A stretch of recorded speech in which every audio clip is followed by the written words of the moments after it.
In today's video, I'm going to teach you how to add a drop-down menu field for a fillable PDF in Adobe Acrobat.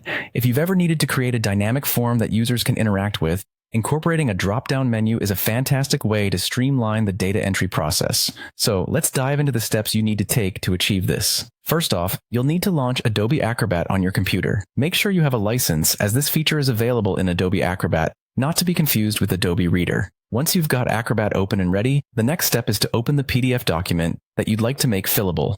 Simply navigate to your file, open it, and you're ready to start making modifications. Moving on, look towards the top menu of Adobe Acrobat where you'll see a range of tools. Click on Tools. Here, you will find a variety of options, but the one that interests us today is the Prepare Form feature.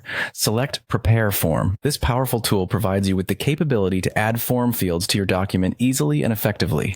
Once you click on Prepare Form, you'll be prompted to choose which PDF you want to work with if you haven't already done so. Select the PDF you opened earlier and proceed by clicking on the Start button. This initializes the form preparation mode, where you'll see the Acrobat interface change to display form field options.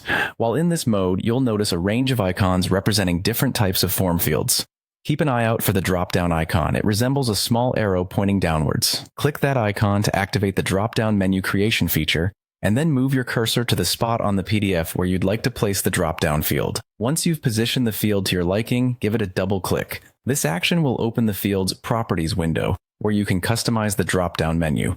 Click over to the Options tab. This is where all the magic happens in terms of defining what appears in your drop-down menu.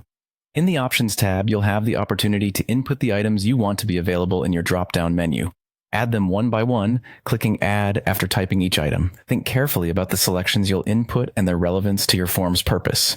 After you've added all necessary items, take a moment to review your work by ensuring the fields appear just as you want them. Finally, don't forget to save your PDF. Saving it will apply the changes and finalize your work, making the PDF ready for distribution or further use. And there you have it. You've successfully added a drop-down menu to your PDF, enhancing its functionality and user-friendliness. Thanks for watching, and be sure to subscribe for more helpful tutorials.